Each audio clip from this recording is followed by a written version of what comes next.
नमस्कार, स्वागत है आप सभी का वाईबीएन बिहार झारखंड में। मैं हूं आपके साथ मुदिता।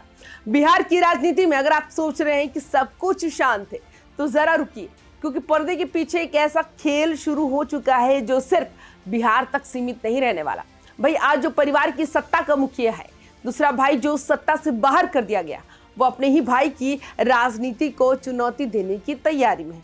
नाम है तेज प्रताप यादव।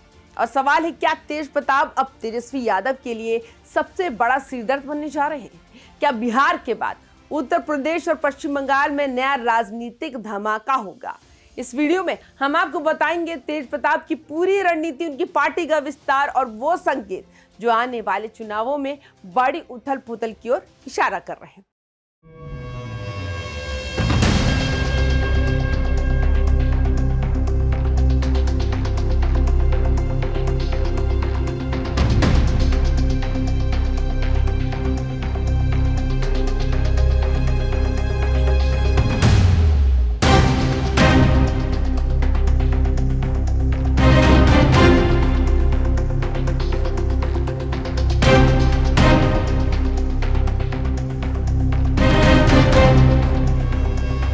दोस्तों, बिहार विधानसभा चुनाव में जनशक्ति जनता दल यानी जेजेडी के साथ किस्मत आजमाने वाले तेज प्रताप यादव चुनावी नतीजों से बिल्कुल भी टूटे हुए नहीं दिखे।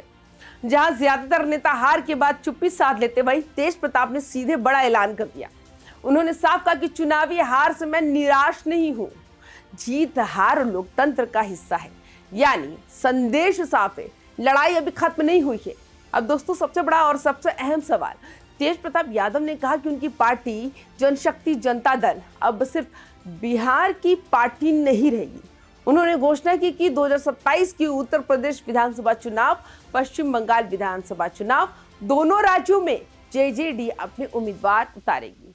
ये बयान सुनते ही राजनीतिक हलकों में हलचल मच गई, क्योंकि ये सिर्फ चुनाव लड़ने की बात नहीं है, ये राष्ट्रीय राजनीति में एंट्री का संकेत है। मीडिया से बात करते हुए तेज प्रताप यादव ने कहा कि बिहार में विपक्ष कमजोर है, जनता के मुद्दों को मजबूती से उठाने वाला कोई नहीं है, इसलिए मैं खुद मैदान में उतरूंगा।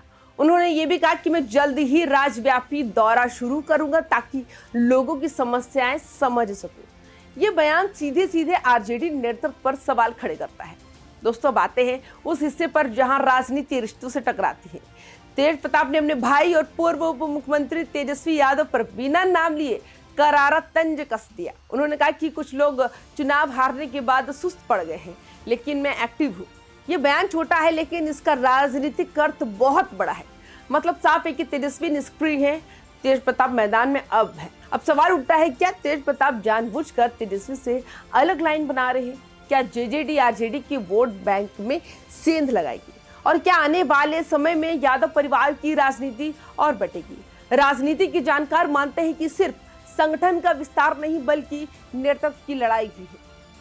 तेज प्रताप ने बताया कि पार्टी का सदस्यता अभियान जोरों पर है और बड़ी संख्या में लोग पार्टी से जुड़ रहे हैं। खुद वे अलग अलग इलाकों का दौरा कर रहे हैं। उनके मुताबिक जनशक्ति जनता दल सिर्फ बिहार ही नहीं, कई राज्यों में संगठन बना रही है। ये दावा बताता है कि तेज प्रताप अब लंबी राजनीतिक पारी की तैयारी में। हाल ही में पटना में आयोजित एक कार्यक्रम में पार्टी के प्रदेश अध्यक्ष की नियुक्ति हुई। संगठनात्मक ढांचे की मजबूत करने की बात कही गई। तेज प्रताप ने कहा कि हम संगठन को जमीनी स्तर पर मजबूत कर रहे हैं, यानी सिर्फ बयान नहीं बल्कि संरचना खड़ी करने की कोशिश कर रहे हैं।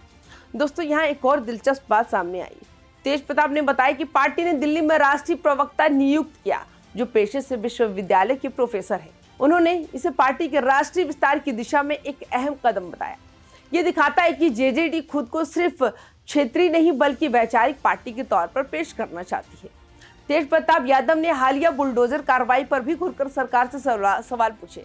उन्होंने कहा कि गरीबों के घर तोड़ने से पहले उनके पुनर्वास की व्यवस्था होनी चाहिए। खासकर सर्दी के मौसम का जिक्र करते हुए उन्होंने इसे अमानवीय करार दिया। ये मुद्दा सीधे आम जनता से जुड़ता है और यही से तेज प्रताप अपनी राजनीति की जमीन तैयार करते दिखते हैं। तेज प्रताप ने एक और बड़ा दावा किया, जब कई पार्टियों के नेता चुप है, मेरी पार्टी जनता के बीच एक्टिव है, यानी खुद को जनता की आवाज बताने की कोशिश है। ये वही रणनीति है जो विपक्ष में बैठे नेता अब अक्सर अपनाते हैं। दोस्तों, ये लाइन अब बिहार की राजनीति में तेजी से चर्चा में है। तेजस्वी सुस्त लेकिन तेज प्रताप दुरुस्त।